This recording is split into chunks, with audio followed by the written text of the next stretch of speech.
Hi, I'm Windfire, one of the co-collaborators here at Black Dreamscape.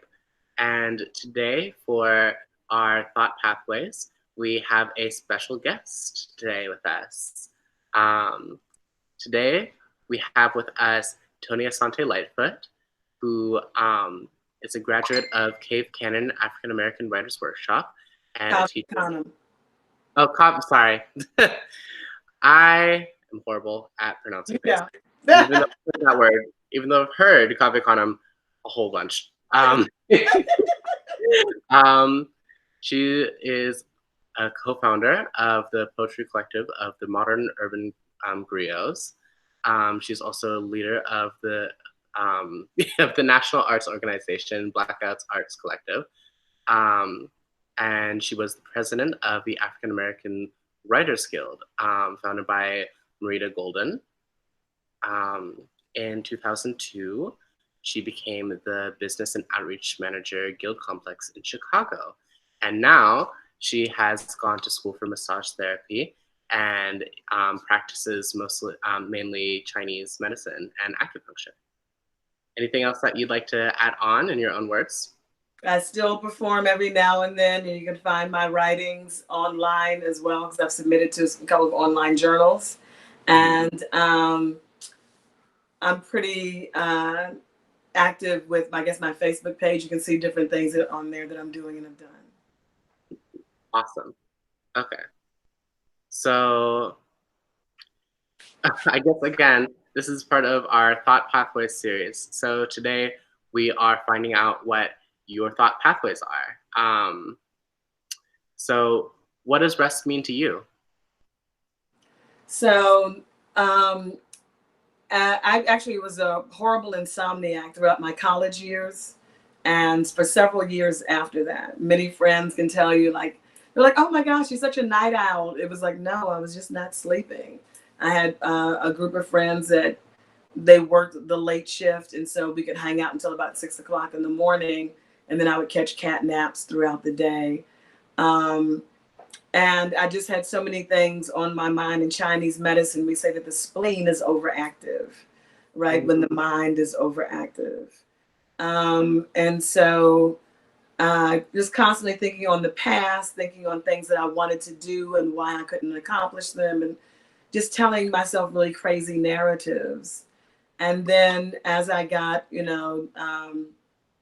a little bit older, and I had been diagnosed with a heart murmur, and they told me that I had the opportunity to either learn to rest, right, and learn to chill out, or I could have the opportunity of having a pig's valve placed in my heart. Oh, wow. So I chose A. And I learned the things that I needed to do to be able to distance myself from stress, to be able to distance myself even from people and struggle whenever I needed to take care of my body. And of course, this past probably 6, 7 weeks, my insomnia has crept back in. Luckily, we don't have much to do during the day, so I can sleep during the day. And I have no guilt or shame around it.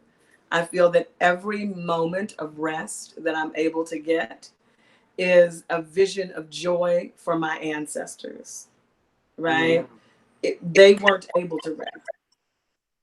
And yet I have this luxurious opportunity to have a certain amount of income in a time when many people do not. I have a certain amount of space. I have a pretty large apartment. And so even though I'm with my daughter, I still have this ability to be down in my downtime. And my grandmother always called it, like, it was her closet time. That was her spiritual time. She had 7 kids and 35 grandkids, and she raised all of us, because everybody else was off doing jobs and all that. So when she needed to be by herself, she knew that she had to cultivate that spirit within her. And the only way you cultivate that spirit is through rest. So she would be in the closet. And every time you walk past the closet and you hear her snoring. Right. I thought that was the most wonderful thing in the world. So, like, I didn't have a negative connotation towards being in the closet. I was like, the closet is a great place. What you talking about? when you get your sleep in when everybody's acting crazy. So with all of that, I really just deconstructed a lot of the nonsense that has been fed to women, black people, Mm-hmm. that we've always got to do more and more and more and more and better and bigger and better and better and better. Um, no, you don't. What you have to do is make sure that you're doing whatever keeps this area open and free and breathing, Mm-hmm. right? I'm a breatharian. You've got to be able to do whatever makes you breathe easier. You don't breathe well if you're not eating well. You don't breathe well if you're not sleeping well. You don't breathe well if you're not thinking well. You don't breathe well if you're not being productive. You don't breathe well if you're an asshole. You don't breathe well if you cause harm to others. You don't breathe well if you're shady and doing all kinds of things where you got to constantly look over your back, right? These are things that you need to do to know how to breathe. When you can breathe, then you can rest. When you can rest, you can think. When you can think, you can plot and plan. And when you can plot and plan, right, with a right mind, you can not only succeed, but you can change the world. And that's the only thing I've ever expected of you. So, can you tell us, what does your rest practice look like? What does it look like when you're resting? So I'm so glad that you mentioned this. I would show you my room, but it's still under construction, but I just painted. So I've got like a nice little purple and gray theme. I've got my artwork that I've done. I've got artwork that's been donated to me. I've got batiks around my bed that make me happy. Mm. I have sculptures around my bed that I can concentrate on and meditate on. I have a salt lamp because I like salt lamps. I think that they would give off a lovely glow. And then that salt is also good for my lungs and helps me to breathe and clear the air. I love to be able to burn my smudge sticks, right? Mm. Again, clearing the air, giving me something to actually concentrate on, that wonderful scent, that smell that infuses the body and clears the spirit and clears Mm. the air. I then lay down in my bed and I do a little Tutankhamen kind of thing. And I lay there and I cross my chest for a minute and I think of all of the wonderful, wonderful things that I have survived. Mm. Because I feel like a lot of times we rest in a way that does not honor that this rest was hard earned. This is not something that just came easy, right? And so I honor all of that. And then I open my arms up. So when my chest is open, I let my arms drop off of my bed, right? My hands facing almost down, my fingers facing down, my hands, palms facing out towards the walls. So that way I can actually just guide whatever negativity that I might even have associated to all the work that it took for me to get here, to rest and let that go. I breathe it in and I breathe it out. I breathe it in and I breathe it out. Whatever I need to breathe in, such as joy, and whatever I need to breathe out, such as rumination, whatever it is, right? You breathe in, you breathe out. And then you let your mind wander. Where does it need to go in order to find you where you really are? And I felt like I spent a lot of my life um, being uh, influenced, unduly influenced by people who didn't have my best interest at heart. Mm. And so those type of people were like, oh, you've got to get this degree and you've got to get this job and you've got to get this house and you got to live here and you got to, there was all these you gottas that I, right, had to disperse out of my head. And so I go through sometimes just all of my relationships. Are they still healthy? Are they still needed? Are they still wanted? Do I need a break from them? Do I need to break them? Mm. Right? And so that might be a Monday. And then a Tuesday, I might just lay it down with a glass of wine and call it a night. Right? Because on Tuesday, I might not need it, but I need it on Monday. But there's always this check in. What am I really doing? How am I really feeling? Because my smile has not only been my armament for others, but has also been my armament for me. Mm. And so um, I have to release my smile sometimes in my rest in order to really check in to make sure that my heart is in agreement with what my face is giving. Right? My face is going to give joy. My face likes joy. It's all about, ooh, how do we get more joy in the life? And I'm like, I understand. But now we got to really get down to business. What does that look like? And sometimes it's like, we got to get down to business of rest. Why is it 3 o'clock in the morning, Toni, and your ass is still up? Right? What are you really doing? What are you really going through? Because it's not like if I'm up at 3 o'clock in the morning and I'm writing a poem, if I'm up at 3 o'clock in the morning and I'm painting or drawing, right, then I'm fine.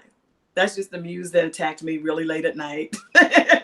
And I honor all the muses whenever they attack. I'm very open to that because I have the luxury of that. But when I'm just being enveloped by the media that's coming through about COVID-19 and what Black people are suffering from and suffering through. And when I'm too busy analyzing, right, the death of George Floyd, right, when I'm too busy analyzing how people are actually thinking that just because those white men were fired, that any justice is going to come to them, when we know that the Fraternal Order of Police, right, has decided that no police officers shall ever experience real justice, and nobody's going after Fraternal Order of Police. So if you can't go after the system, right, then all these other little berries that fall off that tree, they're fine. That's just a berry, but the tree of injustice is still growing. When that comes up into my bronchial tubes and takes over the tree that is my lungs, that keeps me from breathing to the point where I can rest because my breathing is too shallow for rest, right? Then I have to let all that go. And I have to understand that if I'm going to dismantle, I have to be strong. And if I'm going to be strong, I have to rest. That was great. Thank you. Thank you. So how does rest interact with your practice as an acupuncturist and someone who practices Chinese medicine? So glad you mentioned that. It's so important, right? Because the way that I practice acupuncture, right, is based in the traditions of my spirituality, right? And I've studied, different ways that West African spiritual traditions have dealt with health in the body through dance and movement, right? Where is something located, and then how do we push it out, right? How do we move it, right, in such a way that it looks like dance, but it's actually healing. I've also studied my Native American understandings and was a fancy dancer, right? And so if you're going to dance these steps, you have to be fluid. If you're not fluid, then that means you have illness. And if you have illness, then how do you have to move to get it out? I can't do all of that right before I see a patient, right? I'm seeing patients like this. So that means my mind has to be like this. I have to rest. And in between, when I do have time with patients, then I do my qigong, right? We move it in and out. And it's so relaxing. It's so restful, right? You just move it. You're like, oh, and now it's gone. And I can just move it around. And you figure out where your body is going and where does the energy need to go. As an acupuncturist and as a massage therapist, I look at the entire body as this system that is blocked in certain areas, causing different types of illnesses and discomfort.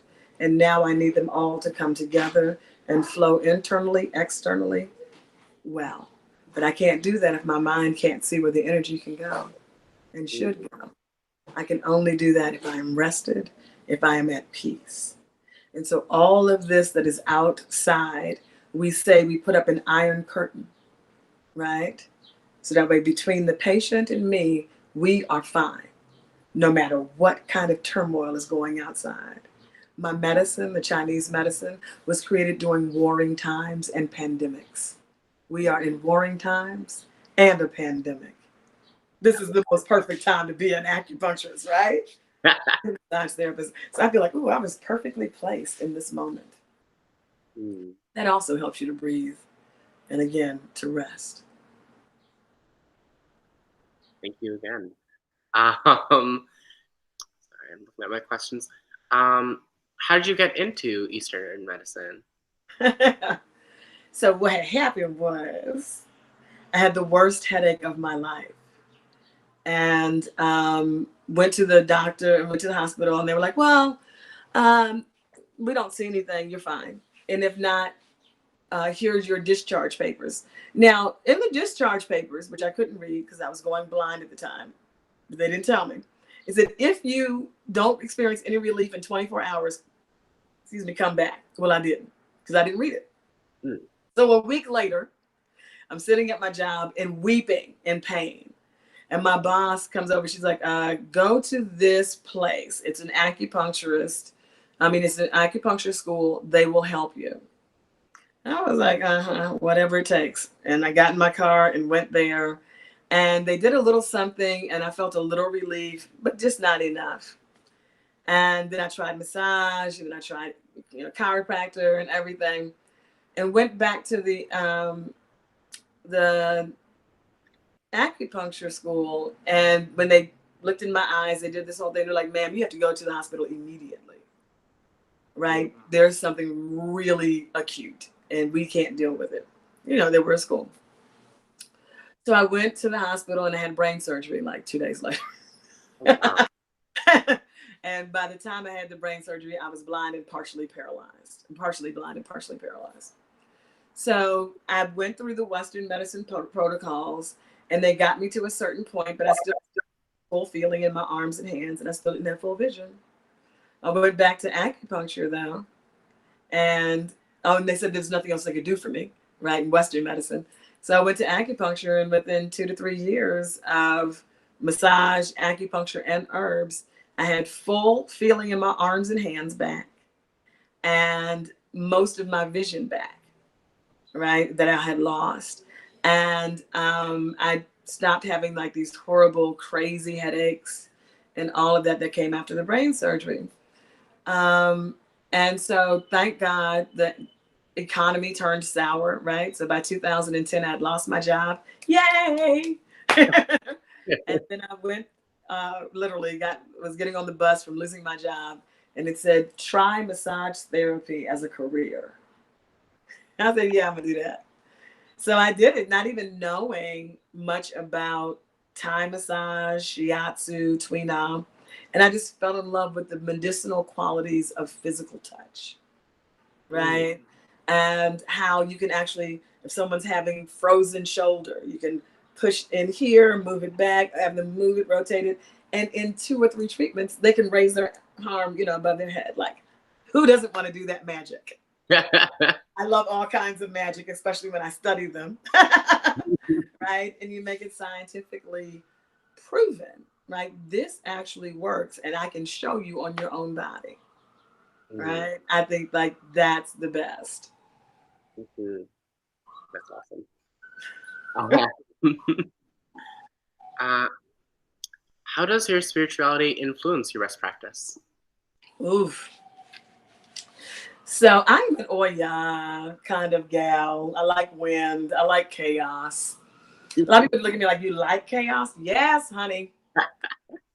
Because from chaos, right, you stir up all of the gunk that then needs to be either thrown out or just churned. Sometimes you just need to churn the soil to give it life again.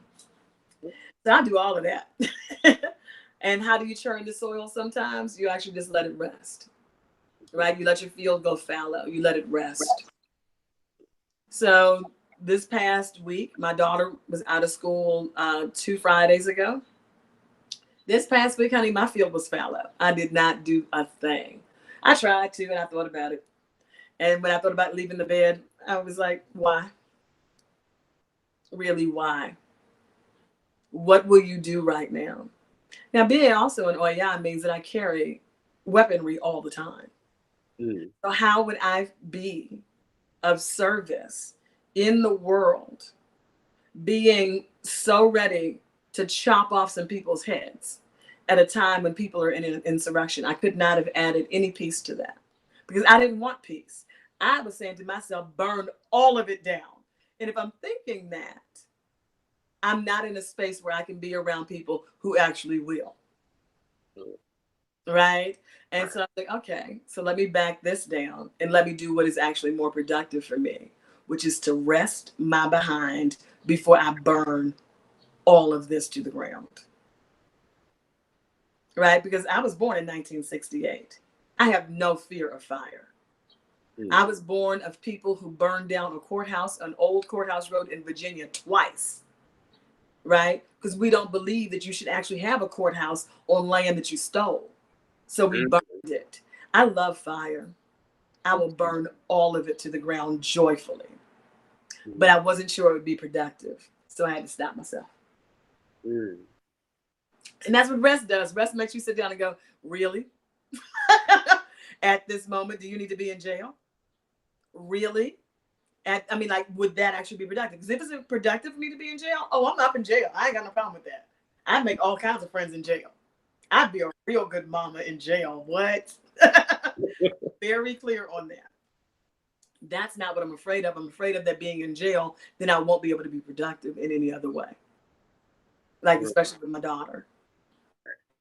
You know? So it's like those are the things that rest means to me as a practitioner of a tradition that believes that all things have a place and time, including fire.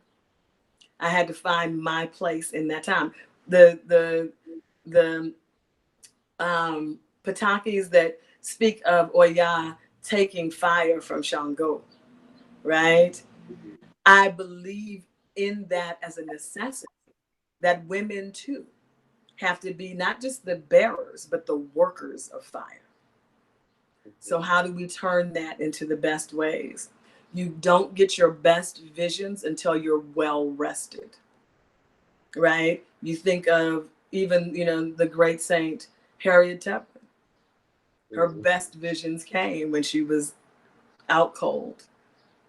When you cannot rest and God or the spirits have a voice that they want you to speak with, they will make you rest.